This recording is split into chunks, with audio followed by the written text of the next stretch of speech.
भौतिक मन्त्रालयको विनियोजित रकम 1,51 खरब छ। त्यसलाई 165 निर्वाचन क्षेत्रमा बाँड्ने हो भने 91 करोड भन्दा बढी पर्छ। मेरो क्षेत्रको त्यो हक होला नि, सबै क्षेत्रका जनताको त्यो समान हक होला नि, किन परेन भनेर जान्न चाहन्छौँ। के त्यो क्षेत्रमा सडक आवश्यक छैन? रौतहट जिल्लाको जनताले समृद्ध समाज निर्माण गर्न आधुनिक पूर्वाधार चाहिन्छ भन्ने बोधका साथ सबै पार्टीहरू आफ्नो पार्टीभन्दा माथि उठेर, आग्रह पूर्वाग्रहभन्दा माथि उठेर ठुलो त्याग गरे। 300 किलोमिटर सडक निर्माण गरे। देशको त्यस्तो कुनै ठाउँ छ जहाँ जनताले बिना मुआवजा बिना बजेट 300 किलोमिटर सडक निर्माण गरेको होस्? सरकारले त्यसलाई सम्मान गर्नुपर्छ, निराश गर्नुपर्छ। के त्यहाँ तपाईहरुको पार्टी छैन? के प्रभु शाहको क्षेत्र हुँदैमा, प्रभु शाहको जिल्ला हुँदैमा के त्यहाँ बजेटै हाल्नु हुँदैन? के तपाईको पार्टीबाट अब मान्छेले छोडिदिनु पर्ने हो? होइन भने त्यो कर्मागत योजना किन काट्नुभयो भन्ने प्रश्न आउँछ।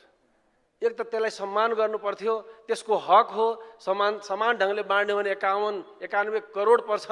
तर तपाईले 10 करोड पनि हाल्नु भएन, 2 करोड पनि हाल्नु भएन, भएको पनि योजनाहरू काट्नुभयो। कुन नैतिकताले काट्नु भने म जान्न चाहन्छु। भौतिक मन्त्रीले सोध्न चाहन्छु, तपाईले कर्मागत योजना काट्ने हक कहाँबाट प्राप्त गर्नुभयो? के हैसियतले प्राप्त गर्नुभयो? देशले यसरी खेलवाड गर्ने यदि थोरै पनि लाज ल्याएको छ यो प्रधानमन्त्रीलाई भने त्यहाँको जनताको राजस्व फिर्ता गर्नुस्। त्यहाँको जनताको तपाई प्रधानमन्त्री होइन, म त्यहाँको मन्त्री पनि होइन भने नैतिक ढंगले यो रोस्टरबाट बताउनुस्।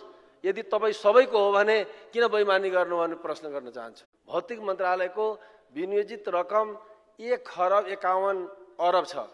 त्यसलाई 165 निर्वाचन क्षेत्रमा बाँड्ने हो भने 91 करोड भन्दा बढी पर्छ।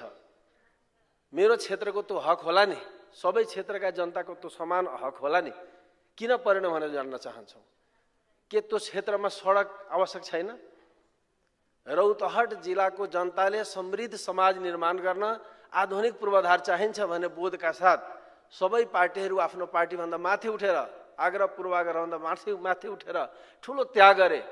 300 किलोमिटर सडक निर्माण गरे। देशको त्यस्तो कुनै ठाउँ छ जहाँ जनताले बिना मुआवजा बिना बजेट 300 किलोमिटर सडक निर्माण गरेको होस्?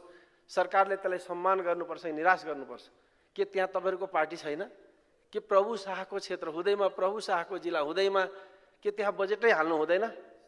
के तपाईको पार्टीबाट अब मान्छेले छोडिदिनु पर्ने हो? होइन भने त्यो कर्मागत योजना किन काट्नुभयो भन्ने प्रश्न आउँछ। एक त त्यसलाई सम्मान गर्नु पर्थ्यो, त्यसको हक हो, समान ढंगले बाँड्ने भने 91 करोड पर्छ। तर तपाईले 10 करोड पनि हाल्नु भएन, 2 करोड पनि हाल्नु भएन, भएको पनि योजनाहरू काट्नुभयो। कुन नैतिकताले काट्नु भने म जान्न चाहन्छु। भौतिक